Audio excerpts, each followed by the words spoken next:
Hi hello ಎಲ್ಲರಿಗೂ ನಮಸ್ಕಾರ. ಜ್ಯೋತಿ ಲಾಗ್ಸ್ಗೆ ಸ್ವಾಗತ. ಇವತ್ತೇನು ಈ ಥರ ಜರ್ನಿ ಮಾಡ್ತಿದ್ದಾರೆ ಇವರು ಅಂತ ಅಂದ್ಕೊಂಡಿದ್ದೀರಾ.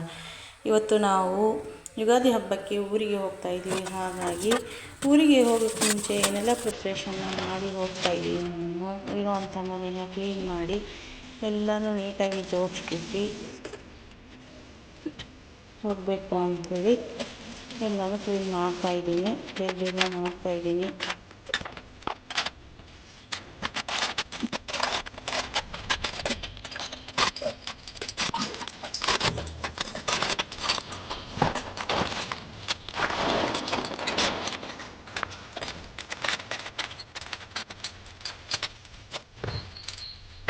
ಎಲ್ಲ ಪಾತ್ರೆ ಎಲ್ಲ ತೊಳೆದು ಎಲ್ಲ ಕ್ಲೀನಾಗಿ ಜೋಡಿಸಾಗಿದೆ. ಜೋಡಿಸಾದ್ಮೇಲೆ ಎಲ್ಲನೂ ನೀಟಾಗಿ ಒರೆಸ್ತಾ ಇದ್ದೀನಿ. ಮಿಕ್ಸಿಗೆಲ್ಲ ನೀಟಾಗಿ ಒರೆಸ್ತಾ ಇದ್ದೀವಿ.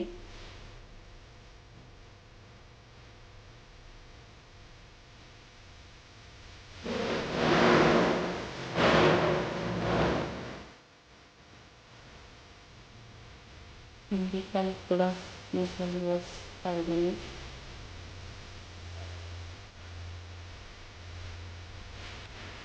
ನಾನು ಹಾಗೆ ಬಿಟ್ಟು ನನಗೆ ಬಂದು ನನಗೆ ನೋಡಿದ ತಕ್ಷಣ ನೀಟಾಗಿ ಕಾಣಿಸಿದೆ. ಮನಸ್ಸಿಗೆ ಒಂಥರ ನೆಮ್ಮದಿ ಅಂತ ಅನಿಸುತ್ತೆ.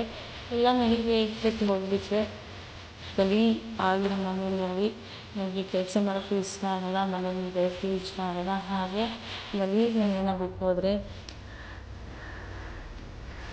ಸರಿ ಹೋಗಲ್ಲ ಅಂತ ಹೇಳ್ಬಿಟ್ಟು ಎಲ್ಲನೂ ನೀಟಾಗಿ ಯಾವಾಗಲೂ ನಾನು ಊರಿಗೆ ಹೋದರೂ ಕೂಡ ಅಷ್ಟೇ, ಮನೇಲಿದ್ದರೂ ಕೂಡ ಅಷ್ಟೇ ಎಲ್ಲನೂ ನೀಟಾಗಿ ಇಟ್ಬಿಟ್ಟೆ.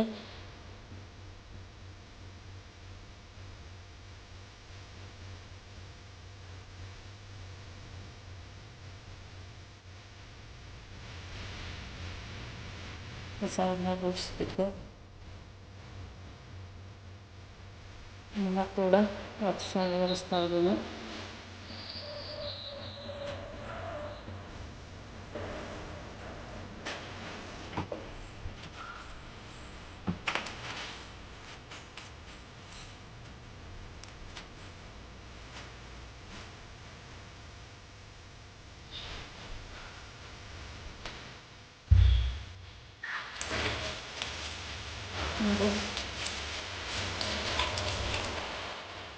ಎಲ್ಲ ನೀಟಾಗಿ ಒರೆಸಿ ಅಡುಗೆನೆಲ್ಲ ಕ್ಲೀನಾಗಿ ಇಟ್ಬಿಟ್ಟು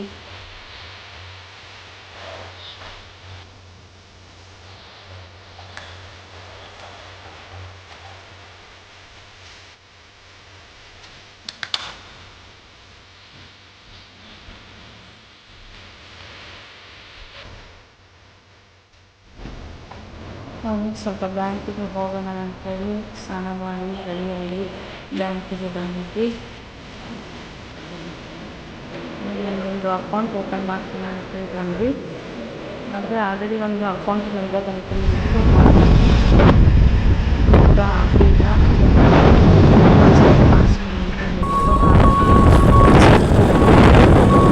ಈವ್ನಿಂಗ್ ಟೈಮು ಮಕ್ಕಳನ್ನ ಬಸ್ಸಿಗೆ ಕಳಿಸ್ಬಿಟ್ಟು ಅಂದರೆ ನನ್ನ ನಾದಿನಿ ಮಗನ ಜೊತೆ ಮಕ್ಕಳನ್ನ ಬಸ್ಸಿಗೆ ಕಳಿಸಿ ನಾವು ಬೈಕಲ್ಲಿ ಇಬ್ಬರು ಹೋದ್ವಿ.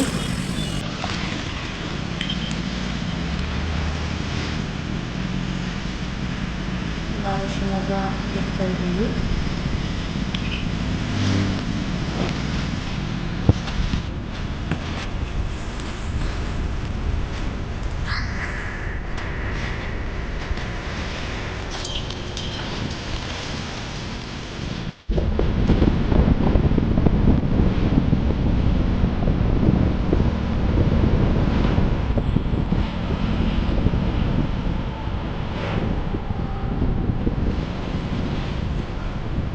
ಈಗ ಸವಳಂಗ ರೀಚ್ ಆದ್ವಿ.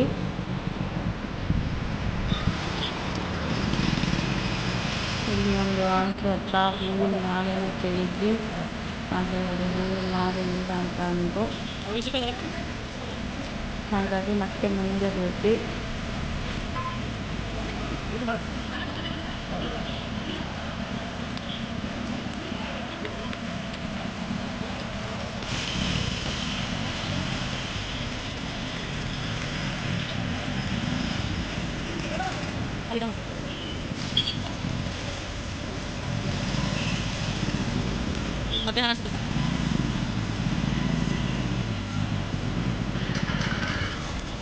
ಇಲ್ಲೊಂದು ಆಂಟಿ ಹತ್ರ ಹೂವಿನ ಮಾಲೆ ಕಾಣಿಸಿದ್ವು, ಅಲ್ಲಿ ಬಂದ್ವಿ. ಅಲ್ಲಿ ಬಂದು ಹೂವಿನ ಮಾಲೆನ ತೊಗೊಂಡ್ವಿ. ಹಾಗೆ ಸ್ವಲ್ಪ ಫ್ರೂಟ್ಸ್ ಕೂಡ ತೊಗೊಂಡ್ವಿ. ಮನೆಗೆ ಫ್ರೂಟ್ಸ್ ಬೇಕಾಗಿತ್ತು, ಹಾಗಾಗಿ ಫ್ರೂಟ್ಸ್ ಕೂಡ ತೊಗೊಂಡ್ವಿ.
ಮನೆಯವರಿಗೆ ಬೈಕ್ ಓಡಿಸ್ತಾ ತುಂಬ ಬೋರ್ ಆಗ್ತಿತ್ತು. ಹಾಗಾಗಿ ಏನಾದರೂ ಎಲ್ಲರಿಗೆ ಸಿಗುತ್ತಾ ಏನೋ ಅಂಥೇಳಿ ಒಂದು ಅಂಗಡಿಯಲ್ಲಿ ಕೇಳಿದ್ರು, ಅಲ್ಲೂ ಕೂಡ ಸಿಗಲಿಲ್ಲ. ಹಾಗಾಗಿ ಮತ್ತೆ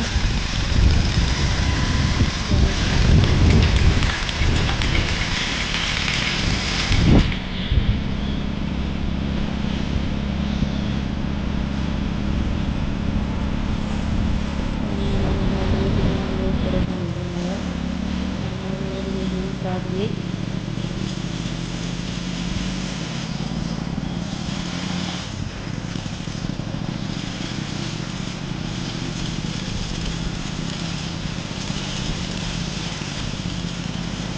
ನಮ್ಮ ಮನೆಗೆ ಹೋಗುವ ದಾರಿ.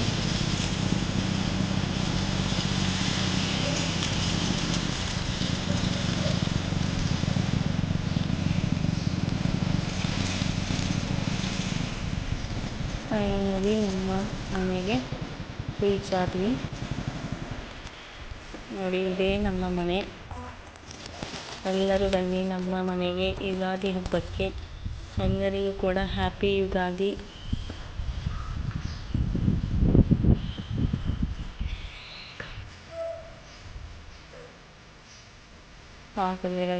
ಎಲ್ಲರೂ ಹೋಗುತ್ತಿದ್ದರು. ಇಲ್ಲಿ ನನ್ನ ಅತ್ತೆಯವರು ಒಬ್ಬರೇ ಇರೋದು ನಮ್ಮ ಮನೆಯಲ್ಲಿ. ನಾವಿರೋದು ಶಿವಮೊಗ್ಗದಲ್ಲಿ ನಾವು ರೆಂಟೆಡ್ ಹೌಸಲ್ಲಿ ಇರೋದು. ಇದು ನಮ್ಮ ಹಳ್ಳಿ ಮನೆ.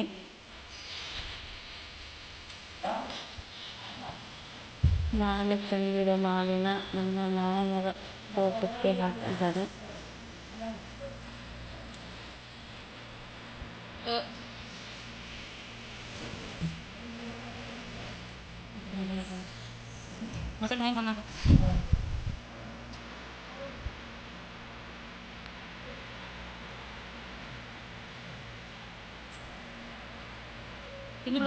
ನಮ್ಮ ಅತ್ತೆಯವರು ಕೂಡ ಬಂದರು.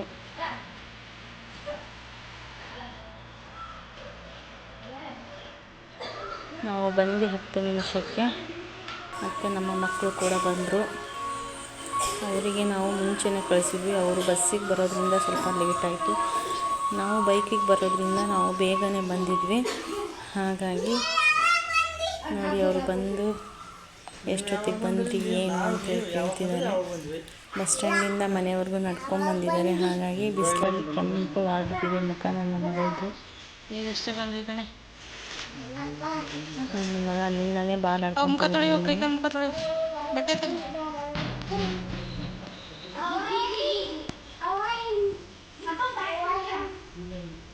ಇಲ್ಲಿ ನಮ್ಮ ಅತ್ತೆಯವರು ಸ್ವಲ್ಪ ಹಿಟ್ಟನ್ನು ಸಾಣಿಸ್ಕೊಳ್ತಿದ್ದಾರೆ. ನಾನು ಮೇಲ್ಗಡೆ ಹೋಗಿ ಸ್ವಲ್ಪ ಊರನ್ನು ನೋಡೋಣ ಅಂತೇಳಿ ಮೇಲ್ಗಡೆ ಬಂದೆ. ಟೆರೆಸ್ನಿಂದ ಸ್ವಲ್ಪ ಊರನ್ನು ವಿಡಿಯೋ ಮಾಡೋಣ ಅಂತೇಳಿ ಮಾಡ್ತಾ ಇದ್ದೀನಿ. ನೋಡಿ ನಮ್ಮ ಊರು ಹೀಗಿದೆ. ಹಳ್ಳಿ ಆದರೂ ಕೂಡ ತುಂಬ ದೊಡ್ಡ ಊರು ನನ್ನದು. ಇದು ನಮ್ಮ ಊರಿನ ದೇವಸ್ಥಾನ.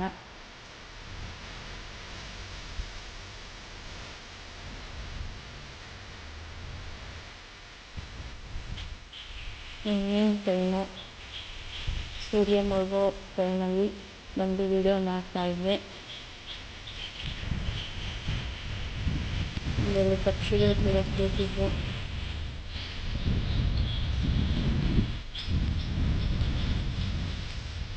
ನಮ್ಮೂರಿನ ದೇವಸ್ಥಾನದ್ದು ನಮ್ಮ ಮನೆಯ ಟೆರೆಸ್ ಮೇಲಿಂದ ನಾವು ನೋಡಿದ್ದೆ ನಮ್ಮ ಊರಿನ ದೇವಸ್ಥಾನ. ಸಂಪೂರ್ಣವಾಗಿ ಕಾಣಿಸ್ತು ನನಗೆ.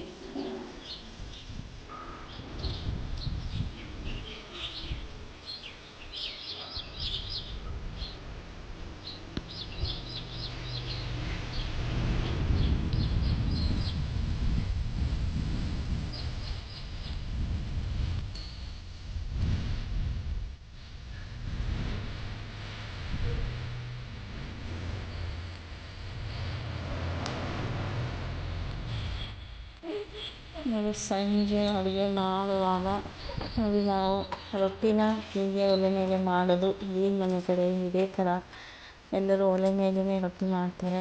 ಹಾಗಾಗಿ ನಾವು ಕೂಡ ಈ ಕಡೆ ಸೈಡಲ್ಲಿ ಎಣ್ಣೆ ಹಾಕ್ಕೊಂಡಿದ್ದೀವಿ.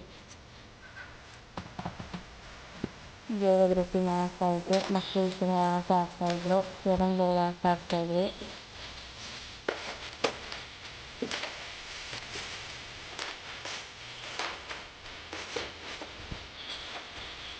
ಅಡುಗೆ ಎಲ್ಲ ಮಾಡಿ ನಾನು ರೊಟ್ಟಿ ಮಾಡಿಬಿಟ್ಟು ಆ ಕಡೆ ಕೂತಿದ್ದೆ. ಆವಾಗ ನಮ್ಮ ಮನೆಯವರು ಈ ಕಡೆ ಅಡುಗೆಯನ್ನು ಮಾಡಿದ್ದಾರೆ.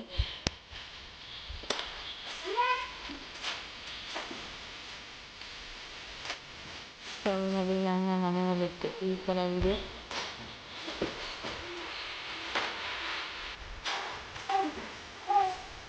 ಈ ವ್ಲಾಗ್ ನಿಮಗೆಲ್ಲರಿಗೂ ಇಷ್ಟ ಆಗಿದೆ ಅನ್ಕೋತೀನಿ. ಇಷ್ಟ ಆಗಿದರೆ ಒಂದು ಲೈಕ್ ಕೊಡೋದನ್ನು ಮರಿಬೇಡಿ. ಲೈಕ್ ಕೊಟ್ಟು ಸಪೋರ್ಟ್ ಮಾಡಿ, ಹಾಗೆ ಸಬ್ಸ್ಕ್ರೈಬ್ ಮಾಡ್ಕೊಳ್ಳಿ. ಸಬ್ಸ್ಕ್ರೈಬ್ ಮಾಡ್ಕೊಳ್ಳೋದ್ರಿಂದ ನಾನು ಹಾಕಿದಂಥ ಎಲ್ಲ ವಿಡಿಯೋಗಳು ನಿಮಗೆ ನೋಟಿಫಿಕೇಷನ್ಗೆ ಬರುತ್ತೆ. ಇಷ್ಟು ಹೊತ್ತು ವಿಡಿಯೋನ ನೋಡಿ ಸಪೋರ್ಟ್ ಮಾಡಿದ್ದಕ್ಕೆ ಥ್ಯಾಂಕ್ ಯು.